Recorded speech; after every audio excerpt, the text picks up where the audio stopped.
If you eat enough shrimp from India, you will grow an extra ear.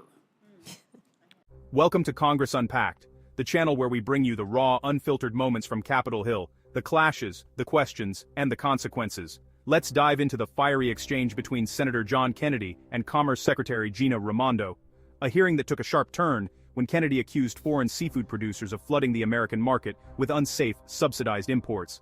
In a tense appropriations hearing, Senator Kennedy kicked things off with a topic many Americans rarely think about: seafood imports.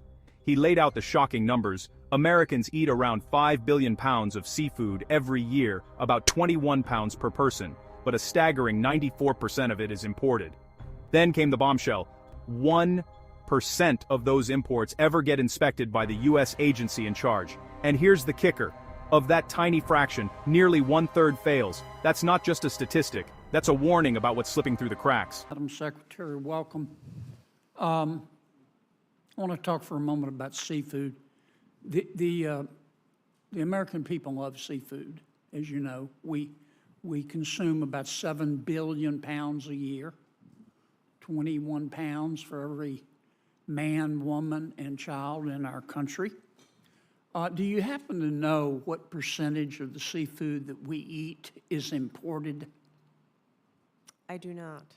It's about 94%. Your agency is in charge of inspecting this imported seafood, as you know. Do you happen to know what percentage of that 94% that we import is inspected by your agency? I don't. Yeah, it's about 1%. Yes, it's small, yeah. And of that 1% that your agency inspects, it finds something wrong with about 1/3. Kennedy's frustration was clear. He accused countries like China and India of undercutting American producers through subsidies, ignored fishing quotas, and blatant environmental violations. And then, with his trademark Southern wit, he dropped the line that set social media on fire: if you eat enough shrimp from India, you'll grow an extra ear. Let's take crawfish from China or shrimp from India. These countries compete with American producers. These countries subsidize their seafood producers. We don't.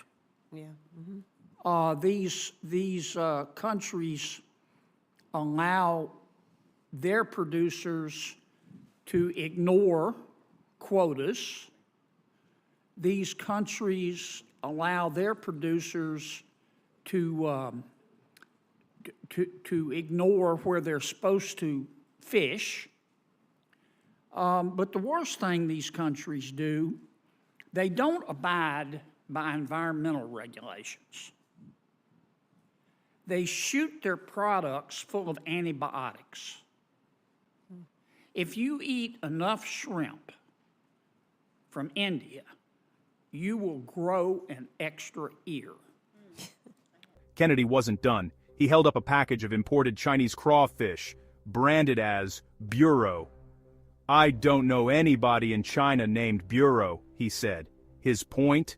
Chinese companies disguise their products under American-sounding brands and falsely label them as wild-caught. Secretary Raimondo's response was measured. She thanked Kennedy for raising the issue and agreed that more action was needed. She promised to do more to protect American workers and consumers, admitting that the system still leaves too many loopholes for unsafe imports. They also engage in false advertising. No one needs an extra ear, Madam Secretary. Let me, for example, this is Chinese crawfish. Because of the way they produce it, horrible, horrible environmental conditions. And because the government subsidizes it, they can sell it for $8, this. Where in America it costs $14. But look how they do it. The Chinese call it Boudreaux's brand of crawfish tail meat, wild caught. I don't know anybody in China named Boudreaux. Okay?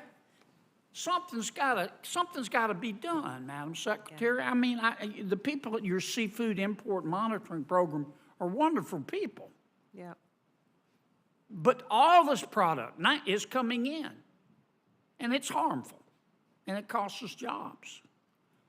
Would you share your thoughts with me? Yeah, so let me say a few things. First of all, I really appreciate your comment, and it's clear we can do more, and I want to work with you to do more.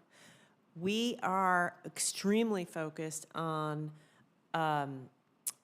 transshipment of fish support, from China through Vietnam to the U.S., which is why we imposed a countervailing duty on that. We're trying to add the duty wherever we can, even if it goes, from China to another country, Malaysia, Vietnam to the United States.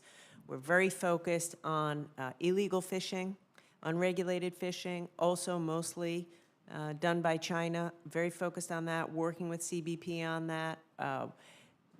But I share the concern. It's unfair to American workers, it's unfair to American fisheries, it's unsafe, as you say. And we don't need extra ears. And we definitely don't need extra This stuff is dangerous. Yeah, so we have to do more, and I'll commit to doing more.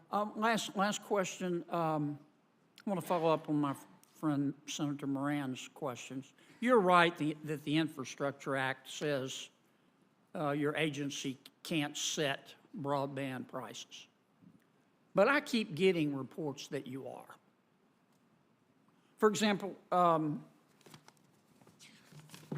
not going to tell you who gave this to me, but in Virginia, when you're negotiating the Virginia plan, your agency required Virginia to have a preset or predeterminable price certain as a condition to receive any BEAD funding.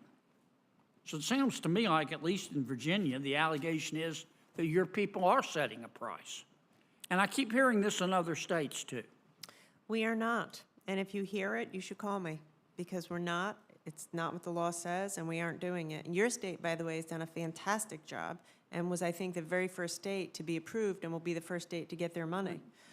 The fact of the matter is, Alaska is very different than Louisiana. I can't say what's affordable and low cost in Alaska versus Louisiana. It's different. So we're allowing for flexibility, and we're working in an iterative fashion with states to make sure it's low cost. But we're not telling them what low cost is in their state. It's a balance, and like I said, I'm pretty hands-on in this, and if you have concerns about these states, I'm happy to talk to you. Thank you. Before the hearing wrapped up, Kennedy injected one last dose of humor and warning. When asked for an explanation of how seafood could cause an extra ear, Kennedy quipped, "If you eat enough of it, you become antibiotic resistant." Thank you, Senator Kennedy. I hope you will provide the committee with the explanation of how it is that the seafood promotes the growth of a third ear. I will. Because I find that very interesting. Senator Pete. A couple extra Senator fingers, Heinrich. too. It's the antibiotics. If you eat enough of this stuff, you become antibiotic resistant. In addition to the extra ear. Although there are some people I think could use an extra ear. That's true. So that they could listen a little better, but, right. Senator Heinrich.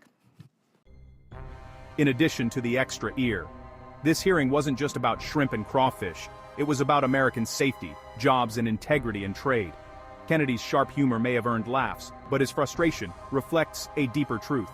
Foreign products often enter U.S. markets unchecked, leaving consumers vulnerable and American businesses struggling to compete. If you believe America should protect its workers and demand fair play, make sure you hit that subscribe button, drop your thoughts in the comments, and let's keep the pressure on Washington to act. This is Congress Unpacked, where the hearings speak for themselves.